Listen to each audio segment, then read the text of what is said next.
Some women fight to be heard. Others never had that luxury. That morning on The View, no one expected a confrontation. They expected inspiration. What they got instead was silence sharp enough to cut glass. The studio lights of The View were warmer than usual, casting a soft glow across the table. Outside the windows behind them, a muted winter landscape stretched into the distance. Bare trees, pale skies, calm. Inside, everything looked composed, almost too composed. Sharon Stone sat upright, shoulders relaxed, hands folded lightly around her mug. She wore a deep olive dress, understated yet elegant, the kind of outfit chosen by someone who didn't need to announce her presence. Her eyes moved slowly as she listened, absorbing the room rather than claiming it. Across from her, Meghan Markle leaned slightly forward. Her posture was alert, engaged, controlled. Every gesture was measured, every nod intentional. When she spoke with confidence, with the practiced cadence of someone who knew how to hold an audience. At first, everything flowed as expected. Joy asked Sharon about longevity in Hollywood. Whoopi framed it as resilience. The audience murmured appreciatively as Sharon spoke, not dramatically, not emotionally, but with quiet gravity. "I stayed," Sharon said calmly, "even when it hurt, especially when it hurt." Meghan smiled politely, too politely. When it was her turn, she took a breath that felt rehearsed, not fake, but prepared. "For me," Meghan began, "survival meant refusing to be silent, refusing to accept the narrative written about me." Heads nodded, cameras tightened in. Sharon listened without interrupting. Her face didn't change, but her eyes sharpened slightly, not in challenge, but in recognition. Meghan continued, her voice growing firmer. "There's power in telling your story loudly, in owning it before someone else does." That was the first moment the air shifted. Sharon didn't respond immediately. She took a sip of water, set the glass down, then spoke, not louder, not faster. "There's also power," she said, "in enduring without applause." The table went quiet, not tense, not yet. Just still. Meghan's smile froze for half a second, barely noticeable unless you were watching closely. She tilted her head. "Of course," she replied smoothly. "But silence hasn't always protected women like us, has it?" The word us landed heavily. Sharon met her gaze for the first time directly. Not confrontational. Assessing. "No," Sharon said, "but neither has performance." Joy shifted in her seat. Whoopi raised an eyebrow. Meghan laughed softly. One of those laughs meant to disarm, but it didn't quite land. "I'm not sure I see storytelling as performance," she said. "I see it as survival." Sharon didn't argue. She waited. That pause, just 2 seconds, felt longer than any speech. When she finally spoke, her voice was even, almost gentle. "Survival," she said, "is what you do when there are no cameras." A ripple moved through the audience. No gasps, no claps, just a collective inhale. Meghan straightened slightly. Her hands came together, fingers interlacing tighter than before. "With respect," she said, "not all suffering happens off-screen." Sharon nodded once. "True," she replied, "but not all strength needs to be seen." The hosts exchanged looks now. This wasn't a debate. It wasn't an argument. It was something more dangerous, a comparison no one had spoken out loud. But both women felt pressing against the table between them. Meghan's voice softened, but the edge was there now. "I think minimizing someone's voice because it's public can be its own kind of dismissal." Sharon didn't flinch. "And I think," she said quietly, "that confusing visibility with depth is how pain becomes currency." Silence. Real silence. The cameras lingered on Meghan's face as she absorbed that sentence. For the first time, she didn't respond immediately. Her eyes flicked away, just for a heartbeat, then back. She smiled again. But this time, it didn't reach her eyes. The silence didn't break on its own. A producer's voice whispered something through an earpiece. One of the hosts cleared her throat. The show was supposed to move on, to a lighter question, a safer lane, but something had already shifted. The table no longer felt like a platform. It felt like a line drawn down the middle. Meghan spoke first. She leaned back this time, crossing one leg over the other, reclaiming composure the way she always did. By control. Her tone softened, but there was steel underneath it now. I think it's interesting, she said, how often women are praised for endurance after the fact. Silence becomes noble once it's survivable. A few audience members murmured in agreement. Sharon didn't look away. She didn't interrupt. She waited until Meghan finished, then tilted her head slightly, an old habit, one she'd picked up long before interviews became negotiations. Endurance isn't noble, Sharon replied. It's necessary, and necessity doesn't care who's watching. Meghan smiled again. This one was sharper. But visibility changes systems, she said. It opens doors. Sharon nodded once. It also creates stages, she said. And stages invite expectations. Joy shifted, sensing the friction now. Whoopi tried to lighten the moment with a half joke, but neither woman took it. Meghan turned slightly toward the hosts, widening the circle, making it public. I didn't choose to be visible, she said. Visibility came with the consequences I faced. Sharon's response was immediate, not reactive. Immediate. None of us choose the consequences, she said. We choose what we do with them. That landed harder than anything before. Meghan's fingers tightened around her mug. She set it down carefully, precisely aligned with the coaster, as if keeping order in small things could steady the larger ones.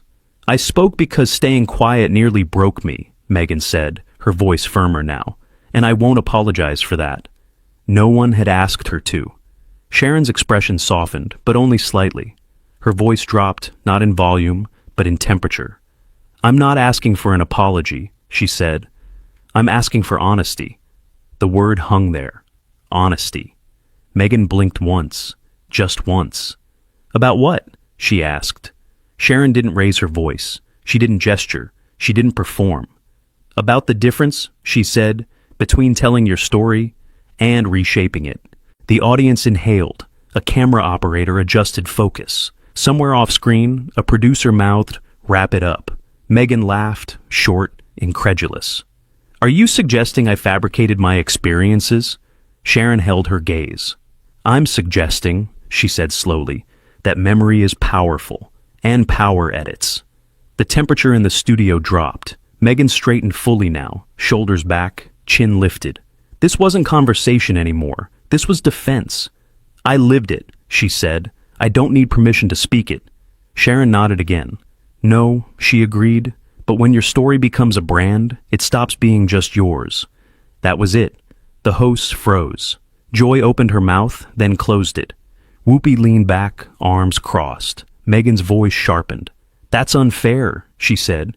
You don't get to define my motives. Sharon finally leaned forward, just slightly. And you don't get to pretend motives don't matter. A beat, then another.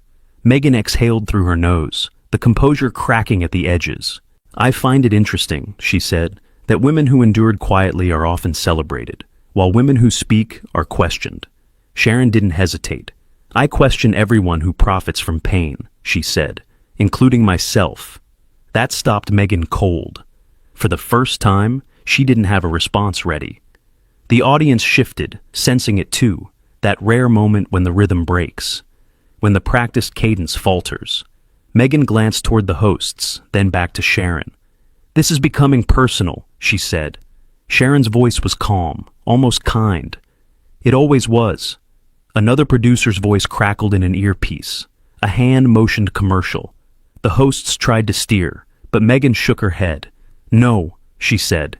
Let's finish this. The room held its breath. Sharon didn't interrupt. She waited. And in that waiting, the balance tipped. The producers never liked it when a segment stopped behaving. On The View, everything had a rhythm, a laugh line, a warm anecdote, a respectful pivot. Even arguments were supposed to be manageable, sharp enough to trend, soft enough to survive a commercial break. But this wasn't manageable anymore. The lights felt brighter. The studio air felt thinner. The audience, usually trained to clap on cue, was now listening like witnesses. Whoopi glanced toward the camera, as if asking it to blink first. Okay, she said carefully, voice calm but guarded. Let's keep it respectful. Meghan nodded as if she agreed, but her eyes stayed locked on Sharon. Sharon's posture hadn't changed. She wasn't leaning in to win. She was sitting like someone who'd already decided she didn't need to. Meghan spoke with a practiced steadiness. People always want to reduce women to how they handled it, she said. As if survival isn't enough. As if speaking isn't enough. Sharon's expression didn't shift, but her voice softened, just enough to sound almost sympathetic. Survival is enough, Sharon said. Speaking is enough, but speaking doesn't erase responsibility. Meghan's smile returned, smaller now, controlled. She tapped her fingertips lightly on the table, like she was counting time. Responsibility, she repeated. For what, exactly? Joy tried to jump in, offering a lifeline. I think Sharon's just saying... Meghan raised one hand without looking away. No, let her say it, she said. I want to understand. Sharon nodded once, as if she appreciated the permission, even though she didn't need it. Responsibility, Sharon said, for what you set in motion. That landed in the space between them, like a stone dropped into still water. Meghan leaned back, crossing her arms now, subtle, defensive, unmistakable. You're implying my words have harmed people. Sharon didn't blink. Words can, she said, and when your words become headlines, they can do it faster. Meghan's jaw tightened. My words were my truth. Sharon's tone stayed level. Truth doesn't mean complete, she said. It means believed. The audience shifted again, some murmurs, some silence. A few claps died before they started, like hands forgot what side they were on. Meghan's eyes flashed. Are you accusing me of manipulating people? She asked, voice sharper. Because I spoke about my life? Sharon shook her head slowly. I'm saying, she replied, that when your life becomes a narrative, you start editing yourself into the hero. Meghan's mouth opened, then closed. She inhaled slowly, like she was pulling restraint back into her body. Whoopi tried again. Okay, we're... Sharon's gaze didn't leave Meghan. We all do it, Sharon added, but most of us don't do it on a global stage.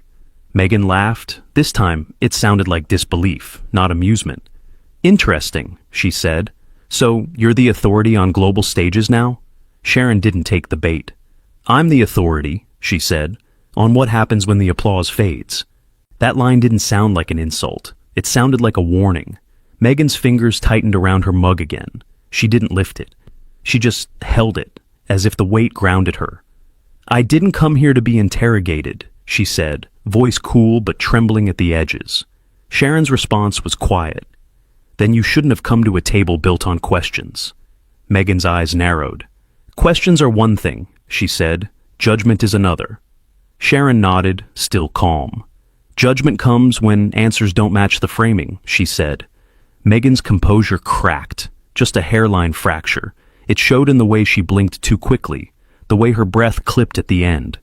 You keep saying framing like I manufactured my pain, Meghan said. Do you have any idea what it took to stand up after everything? Sharon paused. Then, finally, she looked down for a second, as if choosing her next words carefully. When she looked back up, her voice had changed. Not louder, sharper. I know what it takes, she said, and I also know what it looks like when someone uses pain like currency. The studio went cold. Meghan stared at her, stunned, like she'd been slapped by a sentence. How dare you, Meghan whispered. Joy's face tightened. Whoopi's shoulders rose. The host knew it. That was the line. That was the moment the segment stopped being television and became something riskier. Sharon didn't flinch. I'm not saying you didn't hurt, she said. I'm saying you learned how to spend it. Meghan's voice rose now, still controlled, but no longer smooth. You don't get to measure my trauma, she said. You don't get to decide what I'm allowed to do with it. Sharon's eyes held steady. No, she said, but I can ask one thing. Meghan's breath hitched. What? She snapped. Sharon leaned forward for the first time, just slightly, like a door opening. When the cameras are off, she asked, who are you without the story? Meghan froze, not because she didn't understand, because she did. For a second, the entire studio watched her search for a response that wasn't scripted, a response that wasn't polished, a response that didn't have a headline built into it. Her lips parted. Then, she heard something in her earpiece, a producer's frantic whisper, commercial, now. But Meghan didn't move. She looked at Sharon like she was deciding whether to answer or explode. And Sharon didn't blink because she knew what she'd just done. She'd asked a question Meghan couldn't spin. No one remembered the last time The View went silent like this. Not the polite silence before applause. Not the awkward silence after a joke that didn't land. This was something else. This was the sound of a studio realizing it had lost control. Meghan's hand was still wrapped around the mug, knuckles pale now. The producers' voices buzzed urgently in her ear. Commercial, we're going to break. But she didn't blink, didn't nod, didn't acknowledge them. Across from her, Sharon Stone hadn't moved. She wasn't smiling. She wasn't gloating. She looked almost tired. Meghan finally spoke, her voice lower than before, stripped of polish. "You don't know who I am when the cameras are off." Sharon didn't rush her. "That's true," she said, "but I know who people become when the cameras are on." That was it. Something snapped. Not loudly, not dramatically. It cracked quietly, the way ice gives way under a single confident step. Meghan set the mug down too hard. Coffee sloshed over the rim, staining the glossy table. "This is exactly what I'm talking about," she said, voice shaking now. "Women tearing other women down for entertainment." Whoopi leaned forward, hands raised. Okay, let's pause." Meghan cut her off. "No," she said sharply. "I've paused my whole life." The audience gasped. Somewhere in the back, a producer mouth cut, slicing the air with a hand signal that meant we're bleeding out. Joy tried once more, softer this time. "Meghan, nobody's attacking you." Meghan laughed, bitter and short. "You invited me here," she said, sweeping her gaze across the table. "And let me be cross-examined like I owe the world an explanation." Sharon finally shifted in her seat. Not defensive, not aggressive, just present. "No one owes the world," Sharon said. "But if you build a platform on confession, don't be surprised when people listen closely." Meghan stood. The movement was sudden enough to startle the audience. Chairs creaked.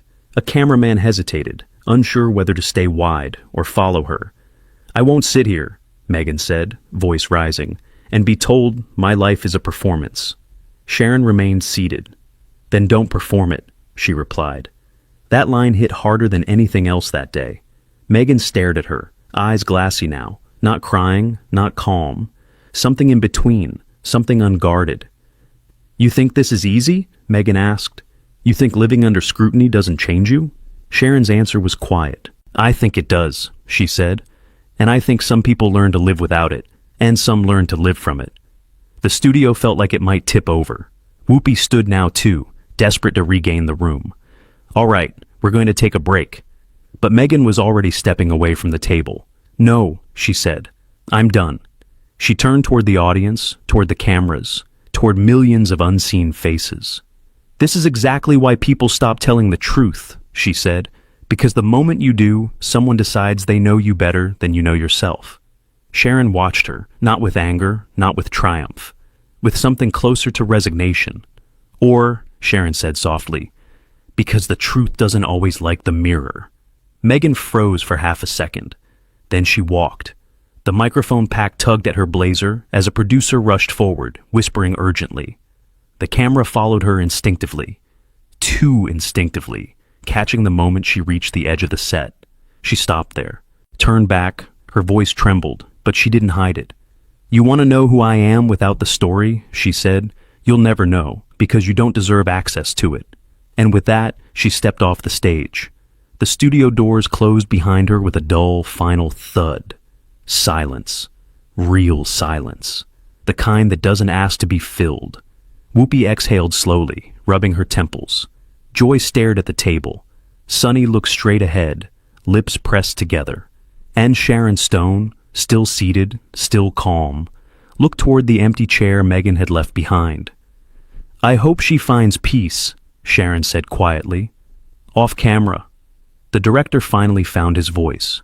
Cut to commercial. The screen faded to black. Clips hit social media before the episode even finished airing. Sharon Stone destroys Meghan Markle live.